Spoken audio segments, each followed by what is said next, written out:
Sound take 7 action. प्रधानमंत्री मोदी अगर वही बात करें तो जय जयकार, राहुल गांधी कोई बात कहें तो हाहाकार। ऐसे ही दोगले होते जा रहे हैं पत्रकार। अब मैं रागिनी, आप पहले अनुराग से सहमत हो रही हैं या नहीं हो रही है, पहले यही बता दीजिए, यहीं से शुरू करिए। अरे मानक, आज जो आपने स्टूडियो में बैठे हुए सारे पैनलिस्ट को मौका दिया और बाद में आ रहे हैं, आज आपको शुरू मुझसे ही करना चाहिए था। बहरहाल देखिए, अनुराग जी ने शुरुआत करते हुए ये कहा कि हर व्यक्ति का अपना नेता होता है और उसके बाद अखिलेश जी का महिमा मंडन कर दिया। तो अब समझदार को इशारा काफी है, सहमति और असहमति का कोई सवाल ही नहीं है। उनके सर्वोच्च नेता अखिलेश जी हैं और अखिलेश जी का महिमा मंडन वो करेंगे। और मैं समझती हूँ कि जहां तक उत्तर प्रदेश की बात है, अखिलेश जी के पास सच में गांव और शहर को समझने की और जनवादी नीतियों को अपनाने की और उन्हें यथार्थ में बदलने की महारत हासिल है। इस बात से मैं गुरेज नहीं करती, लेकिन सही पकड़े हैं के बढ़ते। तो देखिए, ऐसा केवल फिल्मों में होता है मानक, कि जाने क्या तूने कही, जाने क्या मैंने सुनी और बात कुछ बन ही गई। तो किस संदर्भ में इमरान मसूद ने कहा, उसके संदर्भ को हटाकर यहां पर किस दिशा में बहस को ले जाया गया, और उसके बाद बहुत ही मजेदार तरीके से विजय जी ने 2 और 2 को मिलाकर 5 बना के कई घोषणाएं भी कर दी। मुझे थोड़ा हास्यास्पद लग रहा था। तो आप देखिए संदर्भ क्या था।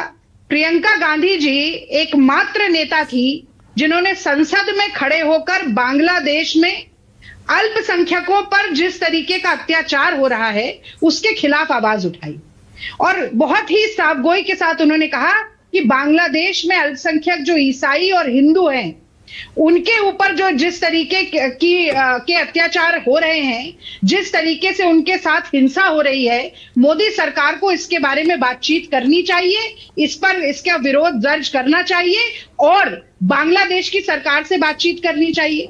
तो इस वीडियो के सामने आने के बाद सवाल तो बनता ही है। तो इस संदर्भ में बात थी, और पहली ही बात पाकिस्तान और बांग्लादेश की अगर की जाए तो सबसे पहला ख्याल किसी का आता है तो वो इंदिरा गांधी जी हैं। वो भाजपाइयों को भी आता है, संघियों को भी आता है, सारे अंधभक्तों को भी आता है। क्योंकि आज भी 56 इंच का सीना तो पता नहीं क्या हुआ, पता नहीं लाल आंखें चीन को दिखा रहे थे क्या हुआ, पर इंदिरा गांधी जी की जो 56 इंच की हथेली थी उसकी छाप बांग्लादेश के रूप में आज भी पाकिस्तान के मुंह पर जमी हुई है।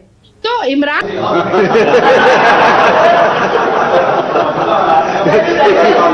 मसूद ने दोनों बातों को जोड़कर ये कहा कि यदि प्रधानमंत्री होती प्रियंका गांधी तो वो मोदी जी जैसी प्रधानमंत्री नहीं होती, जो अपने देश में तो हिंदुओं को लेकर सांप्रदायिक राजनीति करते हैं लेकिन बांग्लादेश के हिंदुओं की कोई चिंता नहीं, मुंह से शब्द नहीं निकल रहा। वो इंदिरा गांधी जैसी प्रधानमंत्री होती और वो एक डिसाइसिव निर्णय लेती और बांग्लादेश के अल्पसंख्यकों को न्याय दिलवाती। ये पूरा संदर्भ है जिस संदर्भ में उन्होंने कहा। और जैसा कि ज्यादातर भाजपाई ये चाहते हैं, अब भाई बहन की जोड़ी से ना संघियों भाजपाइयों के पेट में बहुत मरोड़ उठती है। मानो प्रियंका गांधी जब संसद में खड़ी होकर कहती है ना कि आप चुनाव के लिए हैं, हम देश के लिए हैं, जब कहती है ना कि 1905 से वंदे मातरम हर कांग्रेस के अधिवेशन में हम गा रहे हैं, भाजपाइयों तुम बताओ तुम कितने अधिवेशन में वंदे मातरम गाते हो। जब वो ये कौन है ये लोग, कहां से आते हैं, ये सारी बातें करती हैं तो ऐसे ऐसे ऐसे टांगे कांपने लगती हैं। तो अब क्या करेंगे, अब किसी तरीके से झगड़ा दिखा दो, किसी तरीके से दिखा दो कि ये राहुल वर्सेस प्रियंका है। पर मैं बता देती, ये राहुल वर्सेस प्रियंका नहीं है, ये राहुल और प्रियंका की वो जोड़ी है जो निरंकुश मोदी सरकार की नाक में नकेल डालने के लिए है। और राहुल गांधी और प्रियंका गांधी एक दूसरे के पूरक हैं। और मैं रविंद्र जी की बात से पूरी तरह सहमत हूं। प्रियंका जी ने कई बार ये बात बोली, संसद में बोली, सार्वजनिक रैली जो थी उनके मंच से बोली, टीवी इंटरव्यूज में बोली कि राहुल गांधी मेरे नेता हैं, हर कांग्रेसी के नेता हैं, वैसे ही मेरे भी नेता हैं। कभी भी किसी भी तरीके का खटपट अनबन नहीं दिखाई दी। तो क्या करें, मधु लिम्हे कहते थे कि इमोशनल डैमेज, आरएसएस का फुल फॉर्म ही र्यूमर स्प्रेडिंग सोसाइटी है। तो अफवाह छोड़ो, झूठ बोलो, शानदार बोलो, जोरदार बोलो और बार बार बोलो। शिगुफा छोड़ते रहो, कहीं ना कहीं दिग्भ्रम फैलाते रहो जनता में और अपनी राजनीतिक रोटियां सेकते रहो। ठीक है, मैं तो भारतीय जनता पार्टी के प्रवक्ता से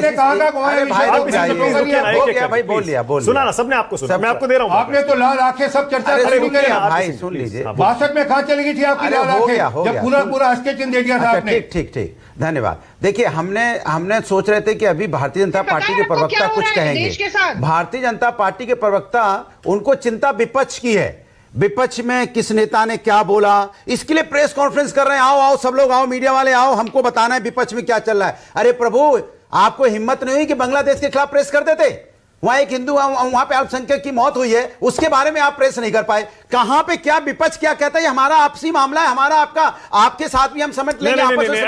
नहीं, क्या जर्मनी से राहुल गांधी ने जो बोला, हाँ, विदेश में बैठकर वोट चोरी का आरोप लगाना, यह मुद्दा आज का डिबेट का मुद्दा भी है। हाँ, तो मैं बोल, बीजेपी का कहना है ये देश विरोधी है। अरे भाई, मेरी जो विदेश में जाकर देश को बदनाम करते हैं, आपका स्टैंड क्या है? बोलिए। मेरा सीधा सा सवाल, क्या बोला तूने? सवाल भारतीय जनता पार्टी से है कि भारतीय जनता पार्टी जितनी चिंता विपक्ष की करती है, उतनी चिंता अगर आप AQI एयर पोल्यूशन का कर लीजिए तो कम से कम यहां पे लोगों की सांसें लेना आसान हो जाएगा। उतनी चिंता आप अरावली की कर लीजिए कि कम से कम पेड़ पौधे ना कटे, यहां पे जो स्वच्छ हवा मिलती है। राहुल पर नहीं बोलेंगे, बोलूंगा, चिंता मत कीजिए। उसके बारे में आप बात कर लेते तो अच्छा लगता है, BLO के बारे में बात करके अच्छा लगता है, बांग्लादेश में पढ़ने हो रहा है बात करके अच्छा लगता है। आप विपक्ष के नेताओं की बात करते हो, कभी आप देश के विकास की बात। ठीक है, राहुल पर बोलेंगे नहीं? अरे भाई, जर्मनी में वो बयान देना सही है गलत? अरे इसके पहले कई बार भारतीय जनता पार्टी के नेता विदेश गए, उन्होंने क्या क्या बोला अभी राजनीति। हर्षवर्धन त्रिपाठी को आइए और बताइए, जर्मनी जाकर नहीं, लेकिन और समय मतलब अनएंडिंग नहीं हो सकता। जब करेंगे होता रहा ऐसे भी नहीं। ओके रागिनी, मैंने बोली, अभी इस पे वापस आता हूं स्टूडियो में। रागिनी नायक, आपकी बारी है। रागिनी, विदेश जाकर बयान देना वही जो भारत में वो राहुल गांधी देते हैं, वो अलग है क्या? वो देश विरोधी है क्या? रागिनी मानक, देखिए आज हमारे एक उज्जैन में बहुत ही वरिष्ठ कांग्रेस के नेता हैं मनोहर बैरागी जी, उन्होंने मुझे आज के इस डिबेट के लिए कुछ पंक्तियां लिखकर भेजी थी।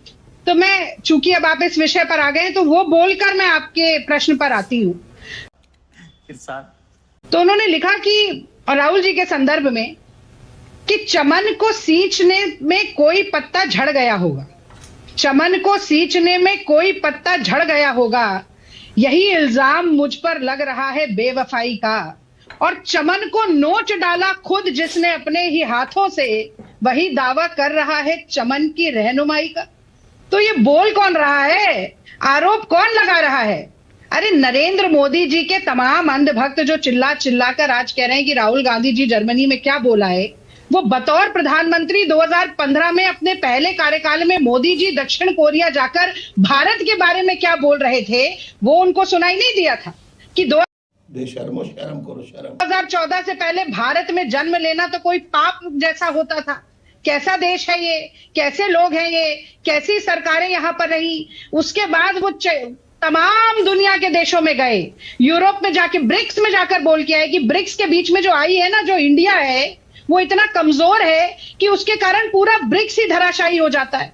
अभी रूस में बोला उन्होंने कि भाई भारत 2014 से पहले तो निराशा की गर्त में था। तो प्रधानमंत्री मोदी अगर वही बात करें तो जय जयकार, राहुल गांधी कोई बात कहें तो हाहाकार। ऐसे ही दोगले होते जा रहे हैं पत्रकार। अब मैं ये तो लेने के देने पड़ गए। 2-3 बातें जल्दी से बोल देती हूँ माना, क्योंकि ये राहुल जी का विषय है तो मुझे थोड़ा सा समय दीजिएगा। राहुल गांधी जी ने क्या कहा जर्मनी में जाकर? राहुल गांधी जी ने क्या, एक मिनट राहुल, आप बीच में मत बोलिए क्या।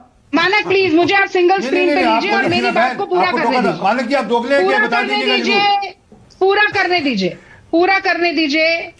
वोट चोरी के बारे में बात करना, भ्रष्टाचार के बारे में बात करना, संस्थाओं के बारे में बात करना जो कि इस वक्त सरकार के शिकंजे में और है। ये तो स्पेशल कोर्ट ने भी बताया अभी नेशनल हेराल्ड के केस में, जो संज्ञान लेने से भी मना कर दिया।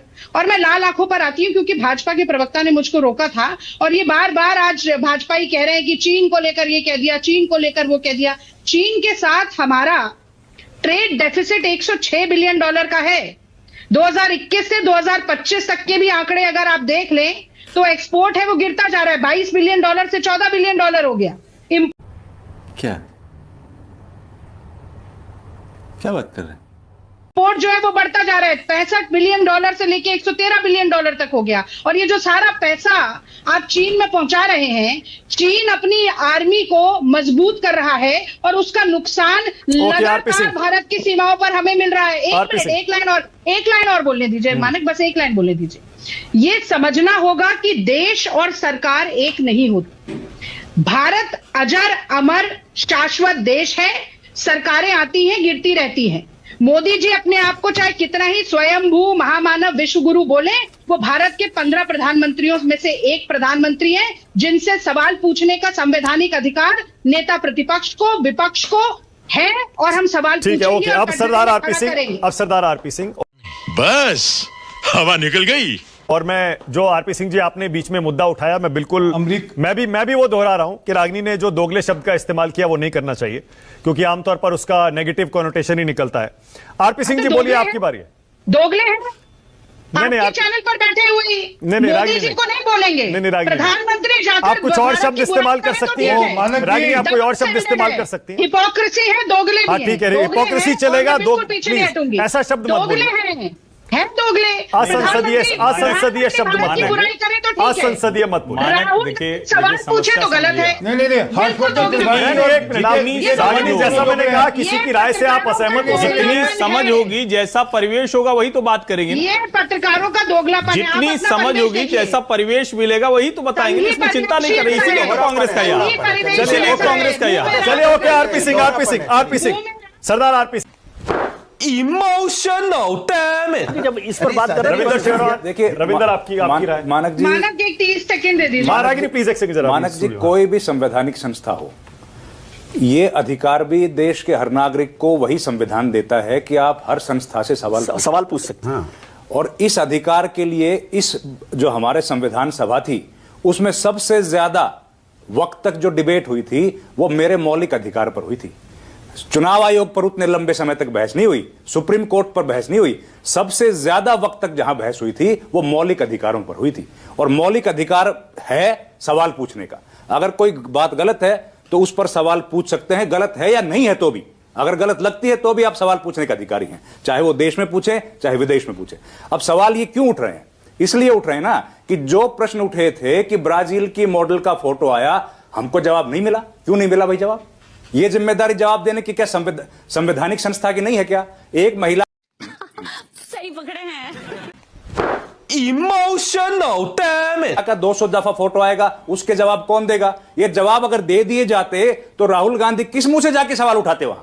उनका जवाब मिल जाता हमको, लेकिन नहीं मिला। इसी वजह से प्रश्न उठ रहे हैं। और हमारे सबसे जो डेमोक्रेसी की वाइब्रेंसी है वो सवाल पूछना ही है।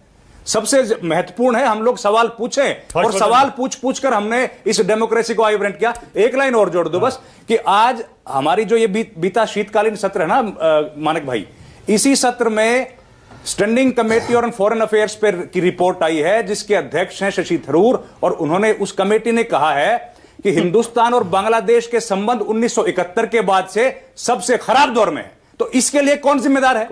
हमारी जिम्मेदारी यह नहीं है कि हम लोग उस मुल्क के नागरिकों के बारे में बात करें, लेकिन दो मुल्कों के संबंधों के बारे में तो भारत की सरकार ही बात करेगी। मानक जी, एक लाइन जोड़ देता हूं जो रविंद्र जोड़ रहे हैं, उसको आगे बढ़ाते हुए कि जब हम बार बार ये कहते हैं कि संवैधानिक संस्थाओं पर सवाल करते हैं, हमारे संविधान ने संविधान पर सवाल खड़े करने का अधिकार दिया, इसलिए हमने 120 बार बदल दिया उसको। तो जब संविधान, जनता माफ नहीं करेगी।